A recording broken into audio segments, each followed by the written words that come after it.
बिस्मिल्लाहिर्रहमानिर्रहीम। अस्सलाम वालेकुम नाज़रीन, आप यूट्यूब चैनल देख रहे हैं। मैं इमरान खान हूँ। सबसे पहले मलिक रियाज ने एक स्टेटमेंट दिया है। स्टेटमेंट क्यों दिया, इसके पीछे वजूहात क्या है और अब होने क्या वाला है, और मलिक रियाज के खिलाफ क्यों ये निज़ाम एकदम खड़ा हो गया। ये तो मलिक रियाज के बड़े वफादार थे, मलिक रियाज के पालतू थे सारे के सारे लोग।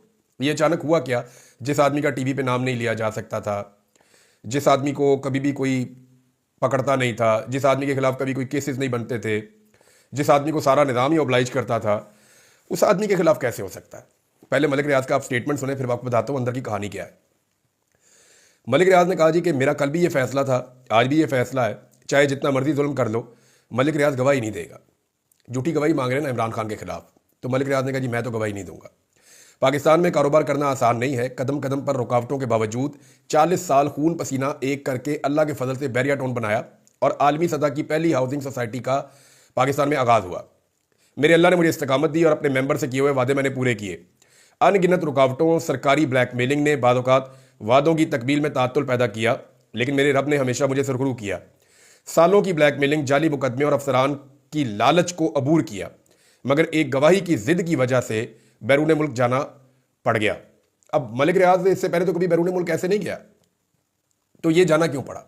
मलिक रियाज को ये पता है कि इमरान खान के खिलाफ गवाही ना दी तो अभी तो 70-70, 80-80 साल के बुजुर्ग उठाए जा रहे हैं, तो मलिक रियाज का भी लिहाज कोई नहीं होगा, इसको भी उठा लिया जाएगा। लिहाजा मलिक रियाज जो है पहली दफा पाकिस्तान से निकल गया। इससे पहले बड़े मुकदमे बने, बड़ी चीजें हुई, कभी पाकिस्तान से नहीं निकला। लेकिन ये एक मलिक रियाज ने अपने मुंह से कहा कि एक गवाही की जिद की वजह से बैरून मुल्क मुंतकिल होना पड़ा। मुद्दतों से लोगों की ख्वाहिश थी कि पाकिस्तान ब्रांड को वर्ल्ड क्लास ब्रांड बनाया जाए। अल्लाह ताला के फजल से इसका सबब भी बना, मुझे अल्लाह ने बनाया, और दुबई में बीटी प्रॉपर्टीज का आगाज कर दिया। मलिक रियाज ने वह प्रोजेक्ट शुरू किया दुबई में, बीटी प्रॉपर्टीज का। और वो ये कहते हैं कि दुबई की तरक्की का राज, और फिर आगे शेख मोहम्मद बिन राशिद अल मखतूम, उनके विजन का जिक्र किया और उनका सारा बताया।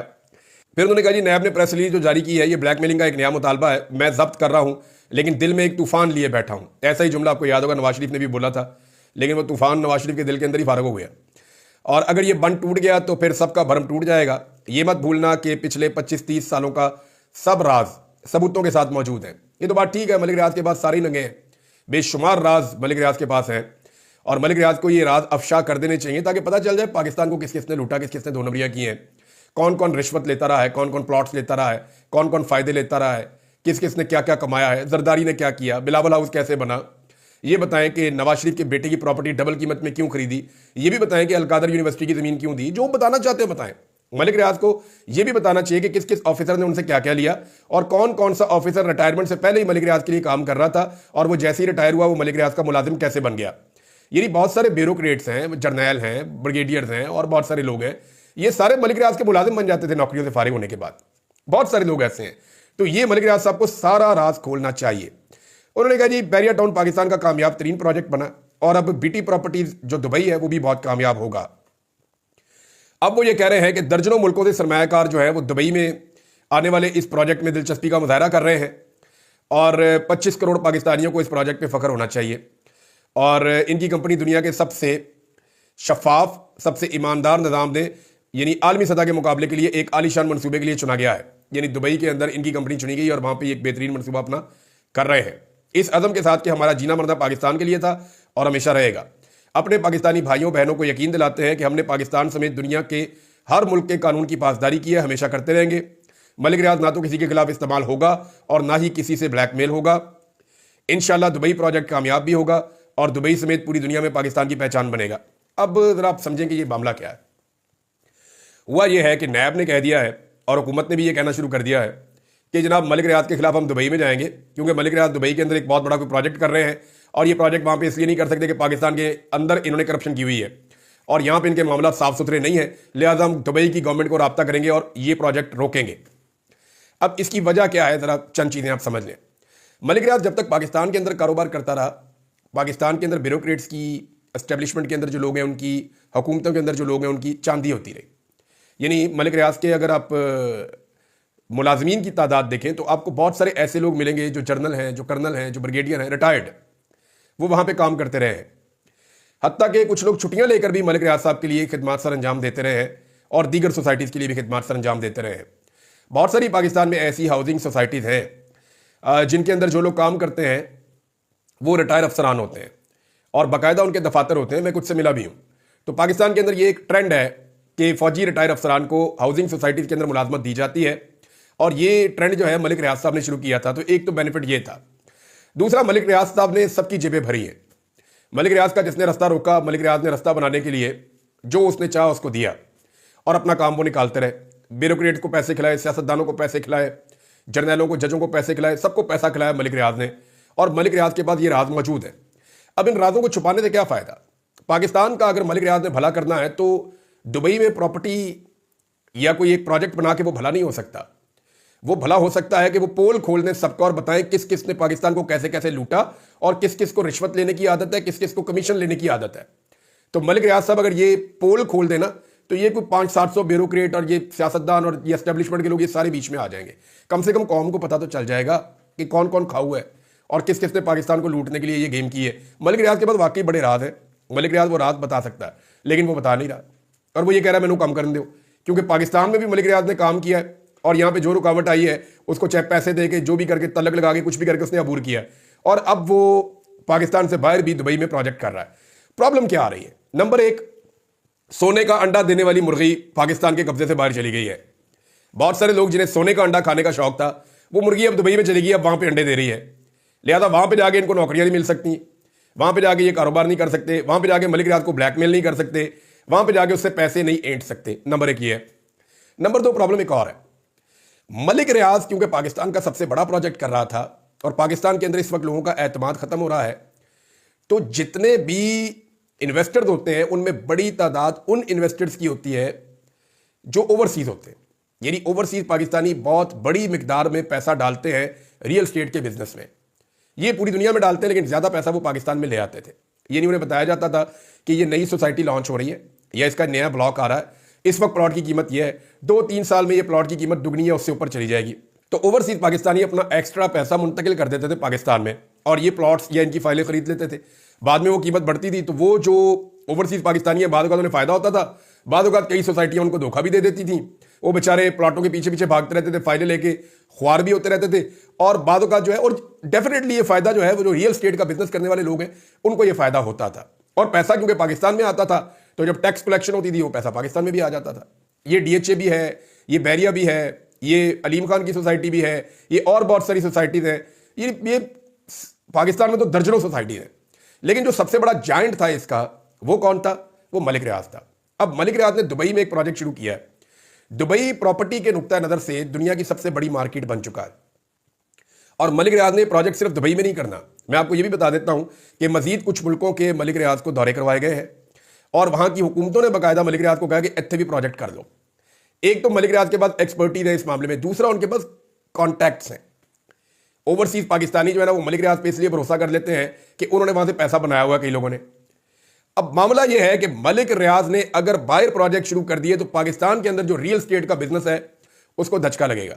यानी डीएचए को धचका लग सकता है, अलीम खान की सोसाइटी को धचका लग सकता है, और जो सैकड़ों सोसाइटी है उनको धचका लग सकता है। इनमें ज्यादातर लोग जो है वो हुकूमत के साथ शामिल है और हुकूमत के साथ उनके अच्छे ताल्लुकात हैं। लिहाजा पाकिस्तान का रियल स्टेट नीचे जाएगा अगर मलिक रियाज ने ओवरसीज पाकिस्तानियों के पैसे का रुख दुबई की तरफ मोड़ दिया। तो अब दुबई के अंदर लोगों को जो प्रॉब्लम पाकिस्तान में आते थे लॉ एंड ऑर्डर के या दीगर मसाइल आते थे कि जमीन का कब्जा नहीं मिल रहा या ये प्रोजेक्ट पता नहीं बनना या नहीं बनना, ये वाली कंफ्यूजन तो दूर हो जाएगी, नंबर एक। नंबर दो, मलिक रियाज के साथ उनके पहले ही कॉन्टैक्ट्स हैं, तो वो अपना पैसा वहां पे दुबई में मुंतकिल करेंगे। अब इसका फायदा किसको होगा? दुबई को होगा, मलिक रियाज को होगा। इसका नुकसान किसे होगा? पाकिस्तान के अंदर जो रियल स्टेट का कारोबार करने वाले, चाहे वो इदारे, चाहे वो इंडिविजुअल्स हैं, चाहे वो बोर्ड बने हुए हैं, चाहे वो कंपनीज हैं, ये उनको नुकसान होगा पाकिस्तान में। लिहाजा इन्हें दो चीजें समझ आ गई हैं। एक तो सोने का अंडा देने वाली मुर्गी हमारे हाथ से निकल के गल्फ में चली गई है, और एक जिद के चक्कर में गई है ना। ये उससे चाह रहे थे कि गवाही ले लें इमरान खान के खिलाफ, ने कहा जी मैं नहीं देता, मैंने माजी में किसी के खिलाफ नहीं दी तो मैं आप क्यों दूं, लिहाजा मैं नहीं देता, वो निकल लिए। अब ये जिद जो है वो सोने की मुर्गी जो है अंडा देने वाली, वो तो चली गई पाकिस्तान से बाहर। अब दूसरा मामला यह है कि साथ में वो अपने इन्वेस्टर्स भी ले गई। अब जो बाकी अंडे बच्चे होंगे या जो इन्वेस्टमेंट होगी वो सारी वो दुबई की तरफ ले जाएगा। तो पाकिस्तान में रियल स्टेट वाले बहुत परेशान हैं, और इस वजह से ये पंगा इस तरफ को जा रहा है। नाज़रीन, एक और खबर यह है कि एक डॉक्यूमेंट्री बनी है जो वॉइस ऑफ अमेरिका ने बनाई है। वॉइस ऑफ अमेरिका ने जो डॉक्यूमेंट्री बनाई है उसमें कुछ इंकशाफात हैं जो मैं आपके सामने रख देता हूं। वॉइस ऑफ अमेरिका ने तहकीकाती रिपोर्ट बनाई जिसमें उन्होंने ये बताया कि डी चौक में गोली चली थी, ना सिर्फ गोली चली थी बल्कि लोगों को गोलियां लगी हैं और वहां कत्लेआम हुआ है। हुकूमत इस चीज़ से हमेशा भागती रही है और कभी भी इसके बारे में बात नहीं कर रही। अब वहां पे डोनाल्ड ट्रंप की हुकूमत बन गई अमेरिका में और वॉइस ऑफ अमेरिका की इसके ऊपर रिपोर्ट आ गई। वॉइस ऑफ अमेरिका ने बाकायदा याफिस खान का इंटरव्यू किया। याफिस खान वो शहरी है जिसको जब वो वीडियो बना रहा था तो उसको गोली लग गई थी और उसने क्लेम किया कि मुझे गोली लग चुकी है। अब याफिस खान जो है वो ले गए अस्पताल और ले जाकर उन्होंने इसका एक्सरे करवाया खुद, वॉइस ऑफ अमेरिका ने, और उन्होंने देखा कि इसकी बॉडी में अभी भी गोली मौजूद है।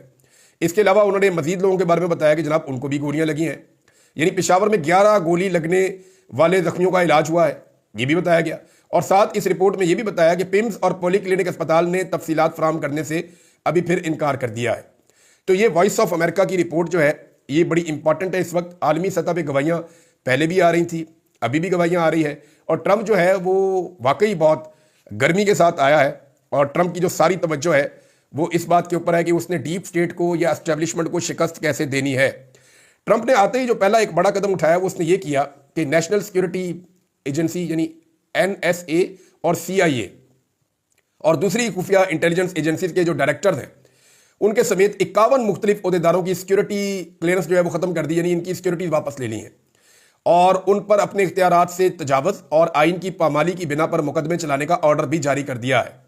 ये अमेरिकन एस्टेब्लिशमेंट को तार तार कर देगा ऐसा लगता है डोनाल्ड ट्रंप, और अमेरिकन एस्टेब्लिशमेंट के ऊपर उसने अटैक कर दिया है। अमेरिकन एस्टेब्लिशमेंट दुनिया की सबसे ताकतवर एस्टेब्लिशमेंट है, वो डोनाल्ड ट्रंप से इलेक्शन हारी है और इलेक्शन हारने के बाद उन्हें अब पाकिस्तान में एस्टेब्लिशमेंट ने इमरान खान को क्यों नहीं जीतने दिया? कभी आपने सोचा है? यही खदशात पाकिस्तान की एस्टेब्लिशमेंट के भी थे।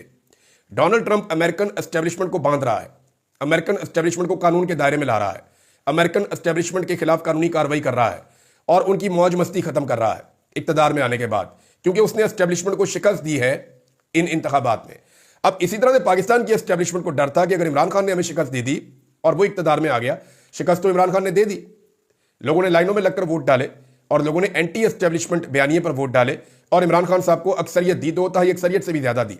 अब इमरान खान साहब को हुकूमत में आना चाहिए था, लेकिन पाकिस्तान की एस्टेब्लिशमेंट को भी इसी चीज का डर था कि अगर इमरान खान इक्तदार में आएगा तो हमारा जो ग्रिप है, जो कंट्रोल है पाकिस्तान के ऊपर, वो खत्म हो जाएगा और इमरान खान साहब ऐसे इकदाम करेंगे जिनसे एस्टेब्लिशमेंट की पहले जैसी वक़्त नहीं रहेगी।